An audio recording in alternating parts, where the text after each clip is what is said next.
అనగనగా ఒక దట్టమైన అడవి. అది కాకులు దూరని కారడవి, చీమలు దూరని చిట్టడివి. ఆ అడవిలో పెద్ద మర్రి చెట్టు ఒకటి ఉంది. ఆ చెట్టుపై అనేక పక్షులు నివసించేవి. వాటిలో సుబుద్ధి అనే పావురం కూడా ఒకటి.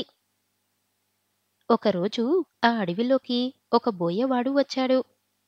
అడవి అంత తిరిగినా ఒక పక్షి దొరకలేదు.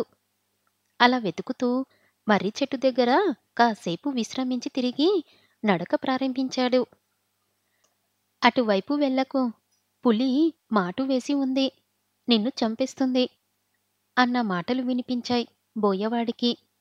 ఆశ్చర్యంతో అటూ ఇటూ చూశాడు. మనుషులెవ్వరూ కనిపించలేదు. నీ మంచి కోరి చెప్తున్నాను, ముందుకు వెళ్ళకు అంది పావురం. ఉదయం నుంచి ఒక పక్షి కనబడక నిరాశతో ఉన్న సమయంలో పావురం కనిపించేసరికి పావురం చెప్తున్న మాటలు అతడికి చెవిన పడలేదు. సుబుద్ధి మీదికి బాణం ఎక్కుపెట్టాడు. ఇంతలో పులి గాండ్రింపు, దబ్బుమని పెద్ద శబ్దం వినిపించాయి. ఏమిటోనని అటువైపుగా వెళ్లి చూశాడు బోయవాడు. గోతిలో నుంచి బయటకు రావడానికి పులి ప్రయత్నిస్తుంది. గట్టిగా అరుస్తుంది. అది చూసిన బోయవాడికి ఒళ్ళంతా నీరైంది. పావురం నిజం చెప్పినా నమ్మలేదు.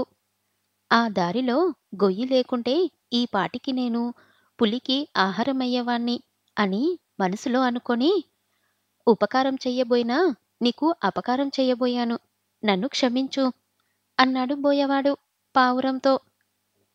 నీ వృత్తి అటువంటిది. ఇక మీదటైనా ఈ వృత్తిని మానేసి కష్టపడి జీవించడం అలవాటు చేసుకో అంది పావురం.